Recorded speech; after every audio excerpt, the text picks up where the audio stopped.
Hi, it's me, Silver the Whack. Here we are again for just another regular vlog. I made coffee in the teeny tiny coffee maker today as well.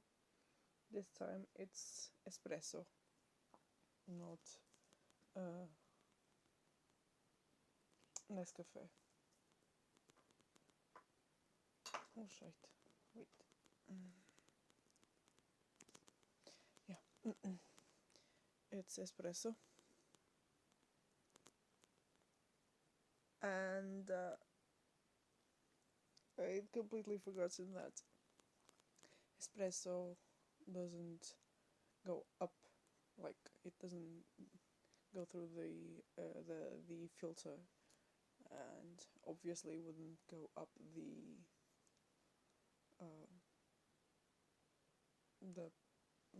the little tube. Wait, yeah, I'm back. My hair looks really bad, um, but that's to be expected at this point. Like, I'm not very careful about my appearance. Yeah, I was just checking if somehow the coffee like blocked the little tube, but it hadn't. I'd never tried like espresso on a mocha pot.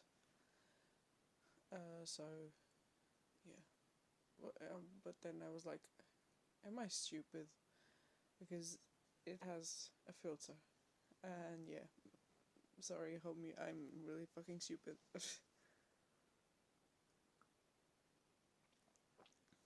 mm, mm, mm. This is like the Americano version because I added more water because I wanted like a warm cup of coffee, a big warm cup of coffee, and that doesn't really allow for a big cup. Like it's this big. My hand is 16 centimeters. It's roughly the size of my hand, maybe a little smaller. Like, it's really small. It's enough for like a small espresso uh, cup. So this has the same amount of coffee as an espresso would have, but more water. So it's watered down basically.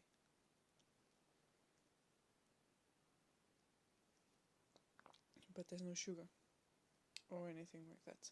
I don't have. Uh, I don't add. Have.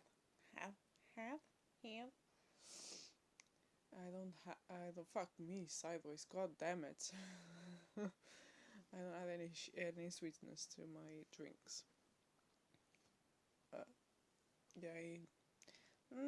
Not to be a millennial, but I can't function without my coffee or my tea. I need to get more tea, by the way. Yeah. The socks. I will be making them over the weekend.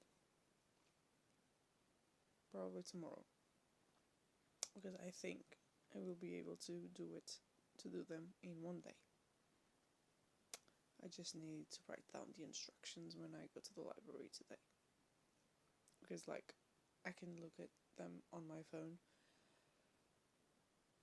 but there's a problem with that, which is the screen not being really big enough and me not being able to look at the stitches in the videos, and I prefer to look at videos and follow along. As for what I was doing yesterday, it was this.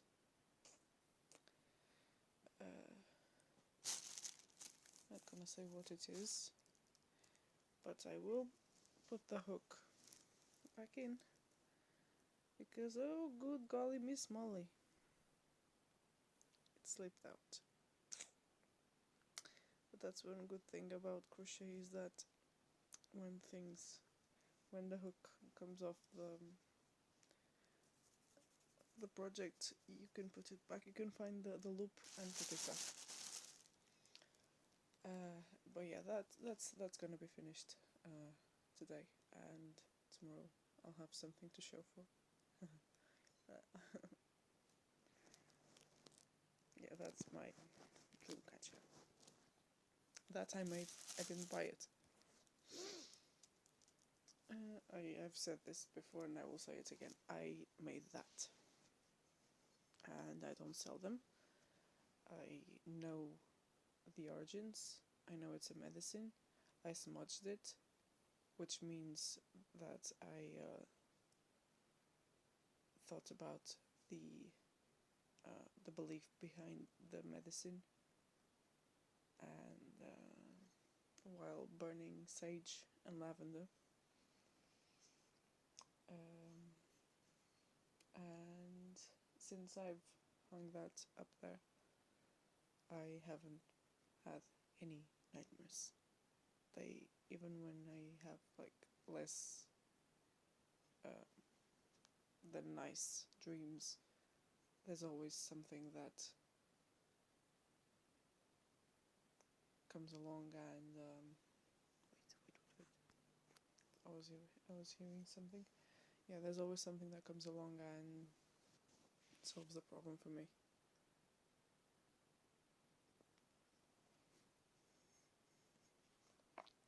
One thing that I noticed. Let me pause. Yeah, so someone was calling me, and now I will have to edit the video. God damn it.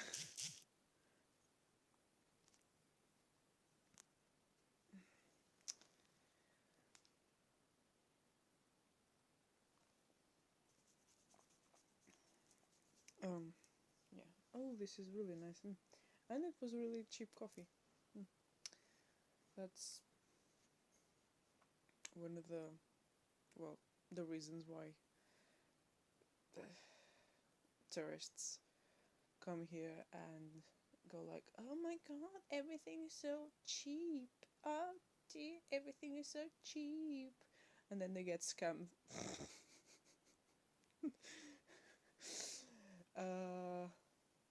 But then you have to ask yourself, is it not deserved when you come to a place full of poor people and you start boasting about how everything is so cheap to you?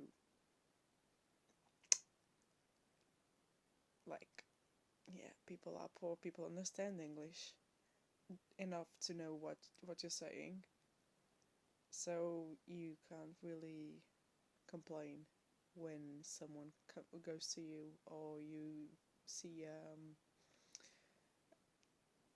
street food or a vending stand with counterfeit goods and you're charged like 50 euros for a pair of Ray-Ban glasses that aren't really Ray-Ban.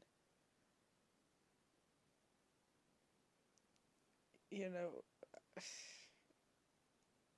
they don't sell those to the locals at that with that price tag because people don't really buy counterfeit goods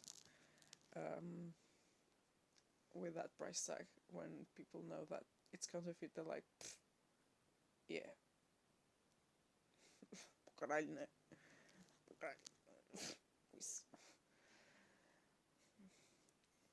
In case it wasn't clear, like I'm from the Mediterranean and I live in Portugal.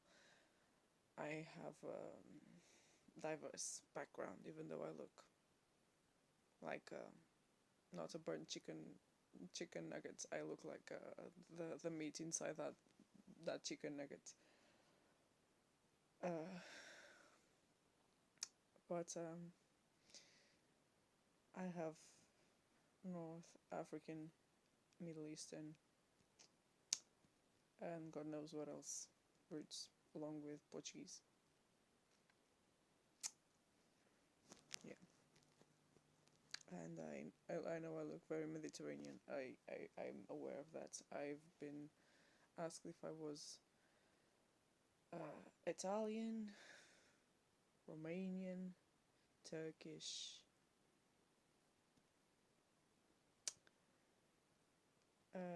Surprisingly, not never Spanish, which is good. Which is good because Portuguese people don't really like being mistaken with Spanish, since we before this became a country.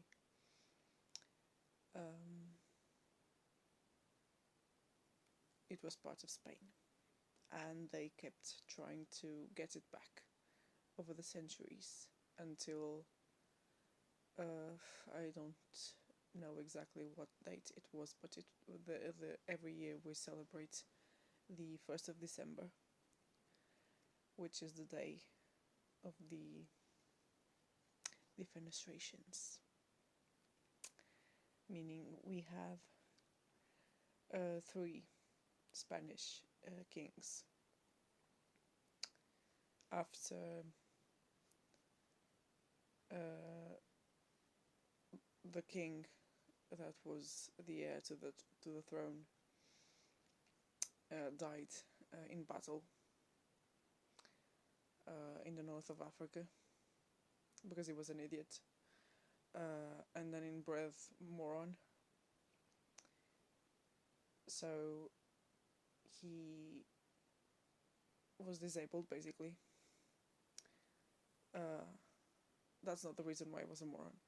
The reason why he was a moron was because he jeopardized the freedom and the independence of the country by trying to prove what exactly? To prove that he could go to battle, and well, to battle he went, and from battle he never returned. There's a lot of mystery and legends surrounding this death, and we don't really know if any of that is true. The only truth that we have is that he never returned, and the Spaniards took over, and they were in for a while until the 40 conspirators, as they're called in English. I looked that up. Or actually, I learned that in English, since my education was kind of all over the place. Yeah, literally all over the place. In Portuguese, they're called 40 conjurados, which doesn't really mean conspirators, though they did conspire.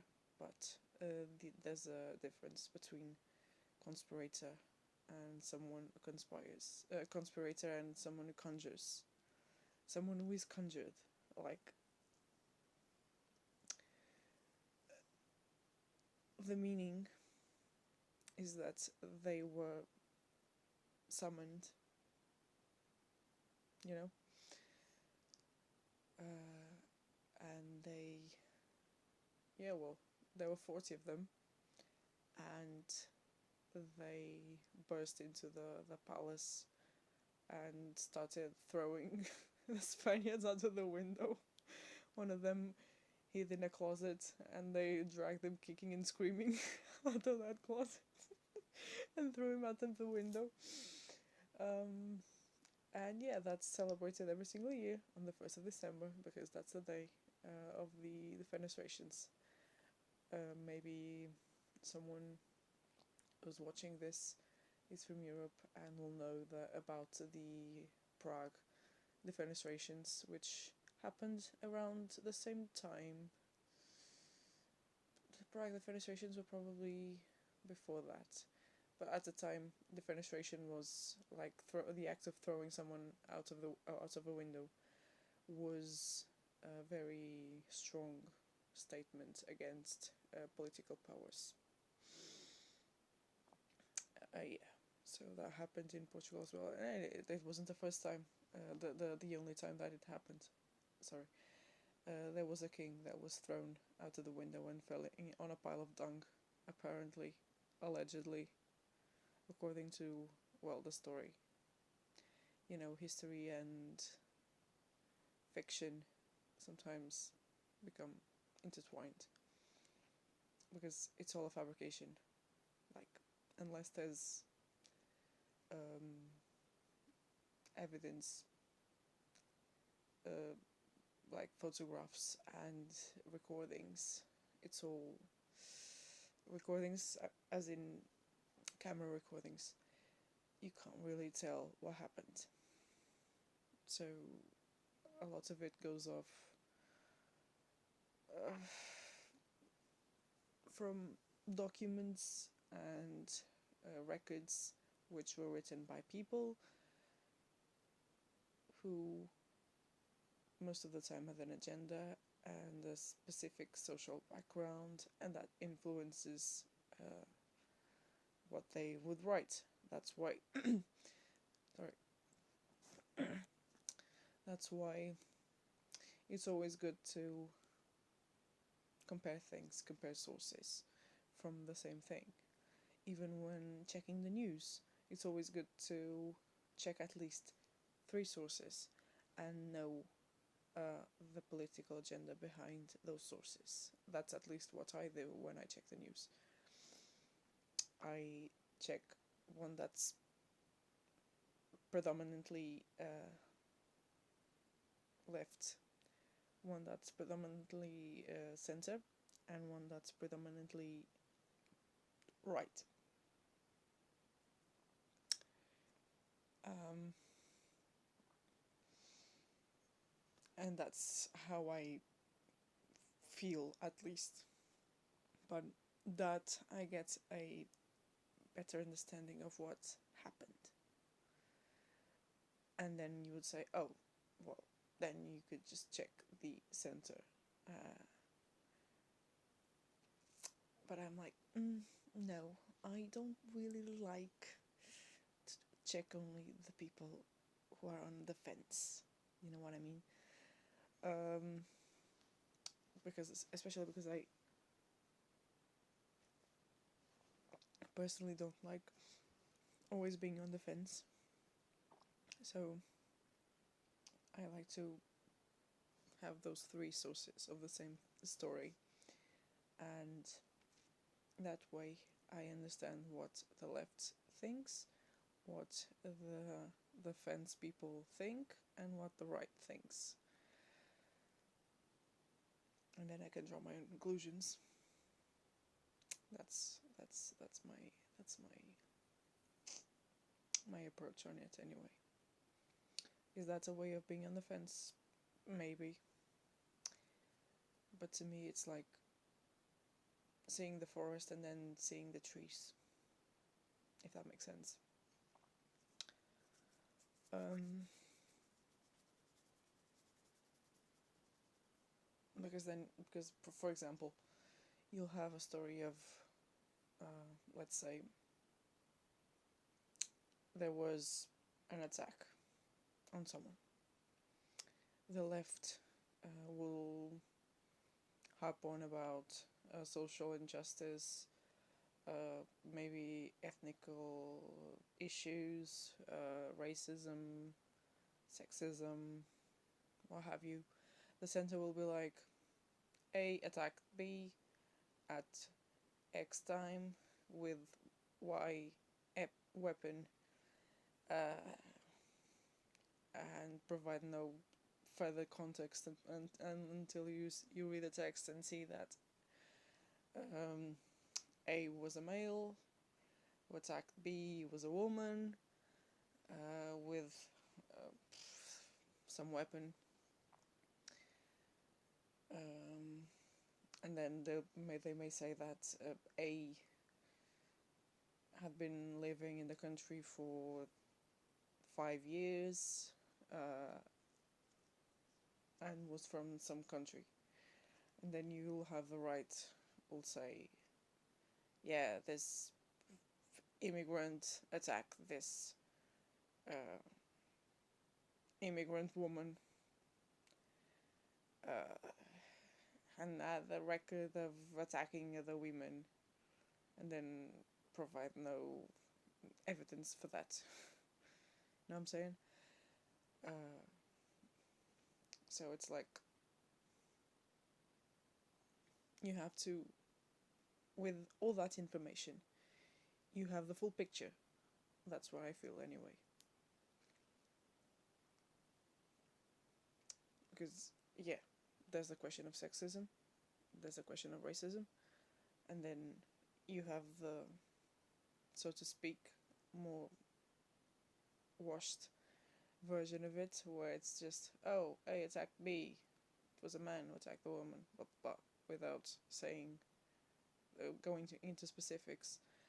And then you have the right saying, oh, came from somewhere, and this person was also from somewhere, and blah blah blah. Criminals come from XYZ,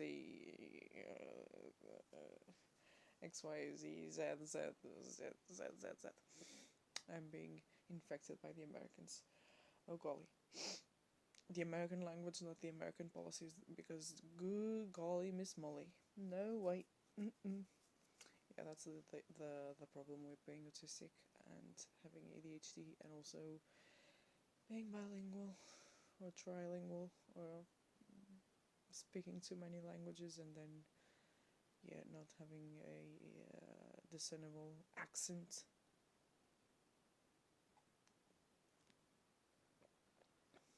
Mm, this is really good.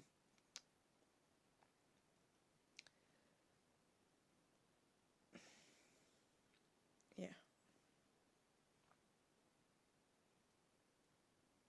that's those are some wild tangents that I went in to. Um, I'll be finishing that, and I'll be making your socks tomorrow, homie. I hope that you like the rambles, though you already knew about these.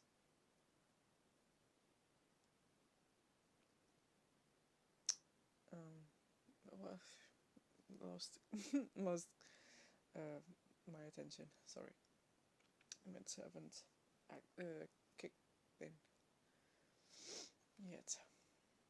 Mm, but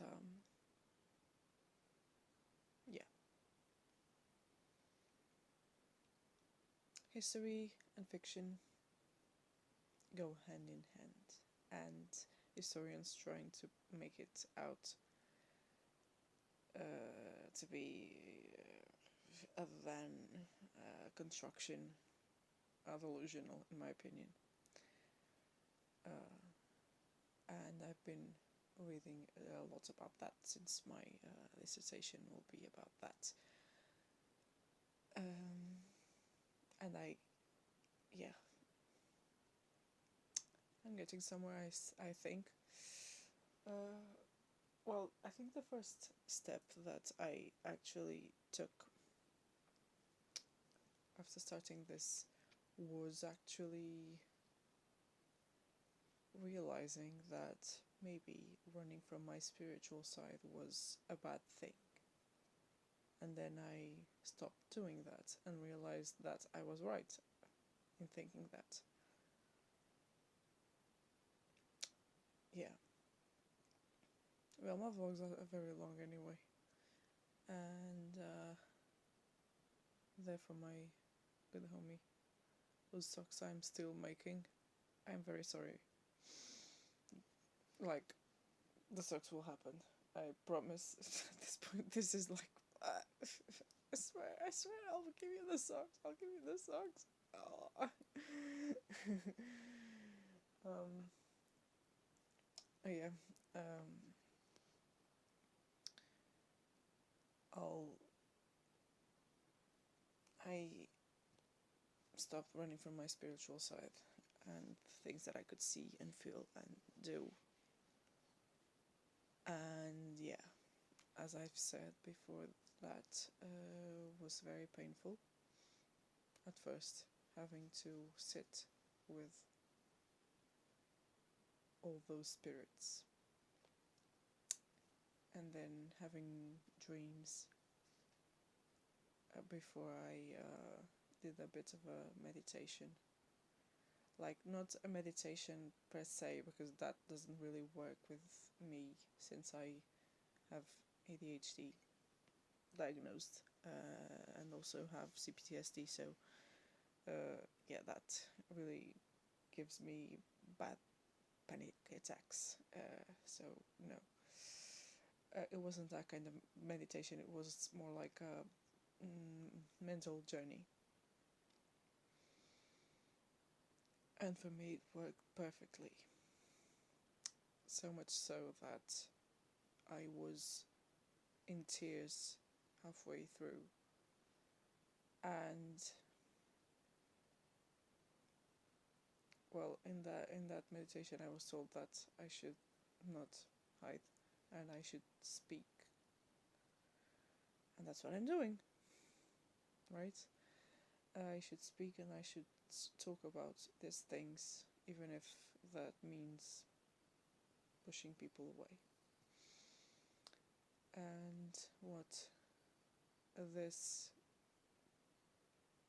person who came to me told me was that I should tell their story and that I was the living legacy.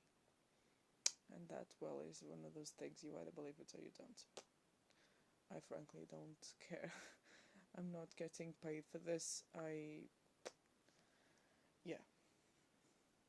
One thing I noticed about this person was that their eyes were very similar to mine.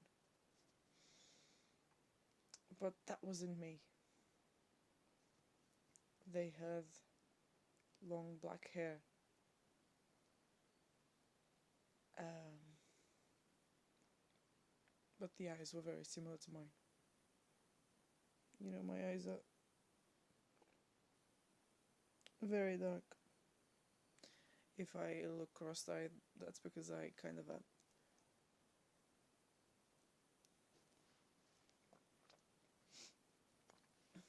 And yeah, the things that I've read.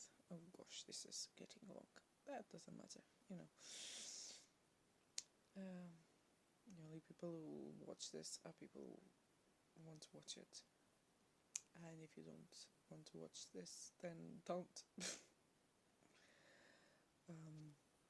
One thing that I've read and heard from indigenous peoples that still persevere today is that we're all connected. The earth is one big web of connections, and that's also the principle behind the dream catcher, is that it's a web. And you, when you see that, that's a tangent, but when you see a dream catcher that has more than one bead in the webbing, throw that thing away. Just don't buy it, even if it's a plastic one. You can get a plastic one, it's fine. Most Native American people will say, well, it's already been made, so just get it. Even if it's just a decorative piece, that's something we give children and people who have nightmares. So it's not that much of a big deal to have a dream catcher. You just don't fucking tattoo it on your body, because like there's power in that, and they believe in the power of belief the same way that I do, which was something that drew me into the indigenous belief system. And they say that yeah, that's not something you should tattoo on your body, but it's something that you can get and have without any problems. But it's something that you should have in your bedroom, because it's a dream catcher, so it's not meant to catch like dreams. It's meant to catch bad dreams, you know. So that's why you should hang it over your bed, because the principle is that the bad dreams are caught in the webbing, and the bead, the single bead that's in the webbing, which is the sign of mildly accurate dream catcher, represents the spider, which will catch the bad dream and eat it. That's the story, the most common story. And then there's the feathers, and that's the good the goodness of the spider goddess deity trickling down and cleansing you and like helping you. It would that's at least what I've read on it and heard people say. Some people say, it's different. If depending on who you ask, but it comes from the Chippewa group of the Anishinaabe, bigger group of Native American tribes, and it's a medicine. Normally, it's made with, or rather, the hoop can be made with just about anything. When I was researching it, some of the sources, which were Native American, said that grapevines were good, and I was like, oh, that's great, because I come from a place where grapevines are very, very common. So that's what I used. I picked up one that was still green-ish and twisted it to make a hoop. And the webbing was made with orange, because that's a color that I like, with orange cotton yarn. And they say that the materials should be like the most natural possible. Though they say that it doesn't matter if it's plastic, like it's just, well, when it's plastic, it's clearly just a toy, just a decorative piece. And it can be a decorative piece. They don't really have a big qualm with that, since, again, it's for children. It's not, it's a medicine, but it's for children, and, they would rather if you bought it from a real native person, in person, went there and got it from a person who knows about the medicine. But they don't really mind it that much. It's when other things are made into a commodity, like and sold, mass produced and sold, that it becomes a problem. When you make one for yourself and don't sell it, or like gift it, since it's not your culture to gift,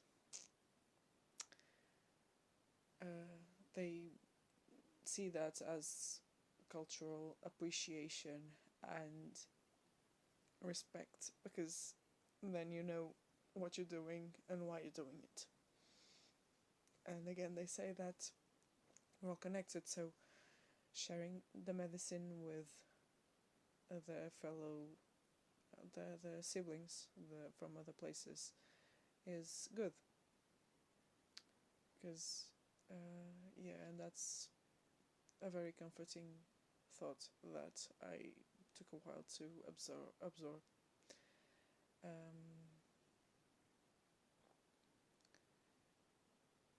We're all connected, and everyone comes from indigenous peoples.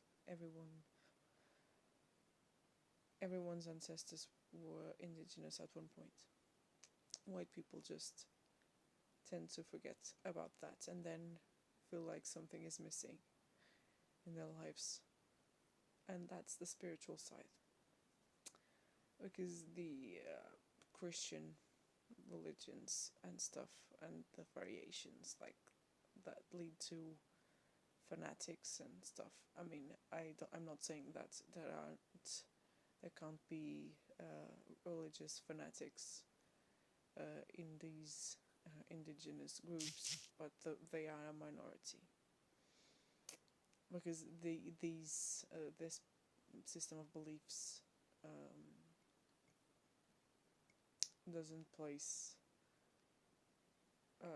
too much importance in one person or like one deity. That's one of the good things about believing in multiple gods and deities, in my opinion, because then you just have a lot of things to believe in and different things for different uh, purposes, and they don't like think that the deities are better than them, which to me makes perfect sense. And when I was researching the deities that were native to this place, this land that I am on, I started crying and felt like this really strong energy. And well, again, one of those things, believe it or not, it doesn't really matter to me. Um,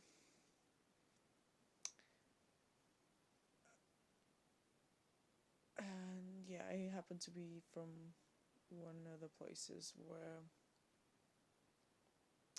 the the indigenous peoples were very mm, aggressive against the invasion, the invasions, the Roman invasions, which were the reason why the indigenous peoples of these lands, and this one in particular, were wiped out. The language was wiped out as well. And this was the most heavily militarized region of the empire because they knew that this people was not to be messed with. And the leader, the most well-known leader, was called Viriato. Yeah, my friend knows about this story. um, and he was from around here. And the story goes that he was betrayed by his own, because some of his own were bought by the invaders and then subsequently killed. I don't know what the fuck they were expecting, if that's true.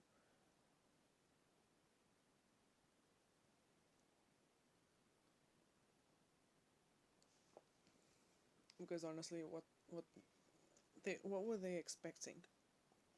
Genuinely, the Romans were not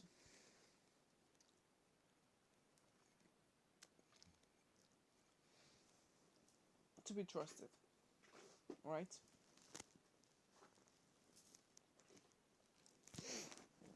Romans are not to be trusted, and they believed that they would get benefits if they betrayed them. That didn't happen, obviously. Come on. Um, but yeah,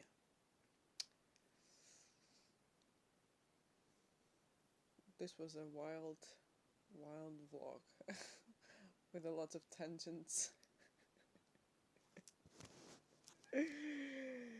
Yeah, documentary long vlog about rambling about things that nobody cares about. I hope that you have fun listening to this, homie, and I will be clocking out now.